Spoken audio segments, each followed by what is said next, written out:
Hello and welcome student. आज हम part 11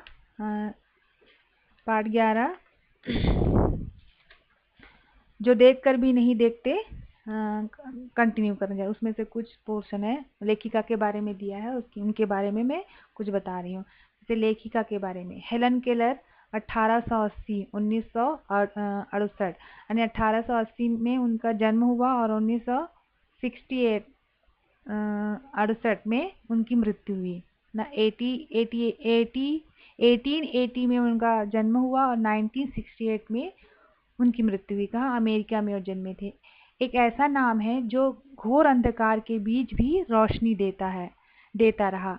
कल्पना करो कि जो सुन ना सकता हो, ना देख सकता हो, फिर भी वह लिखना पढ़ना और बोलना सीख ले, भरपूर आशा आकांक्षा के साथ जीवन जीने लगे और उनके योगदान दुनिया के लिए यादगार बन जाए। ऐसी थी हमारी हेलन केलर।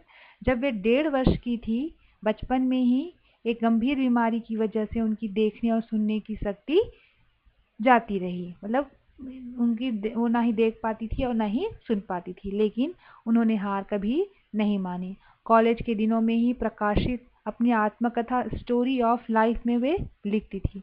उनकी आत्मकथा कौन सी थी? स्टोरी ऑफ लाइफ में वो लिखती थी।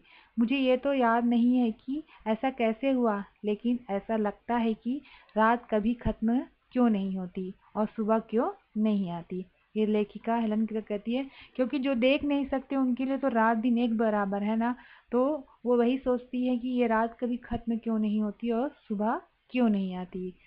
दुनिया की सभी भाषाओं में इस किताब के अनुवाद हुए। इसके अलावा भी उनकी 10 पुस्तकें और सैकड़ों लेख प्रकाशित हैं। उन्हें दुनिया भर में घूम घूम कर अपने जैसे लोगों के अधिकारों और विश्व शांति के लिए काम किया। हेलन केलर भारत भी आई थी।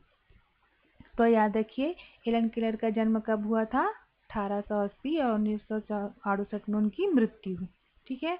और उनके कॉलेज के दिनों में प्रकाशित अपनी आत्मकथा स्टोरी ऑफ लाइफ में वे लिखती थी। उनकी आत्मकथा स्टोरी ऑफ लाइफ में वो लिखती थी और वो सोचती थी कि ये रात कभी खत्म क्यों नहीं आती और सुबह क्यों नहीं होती।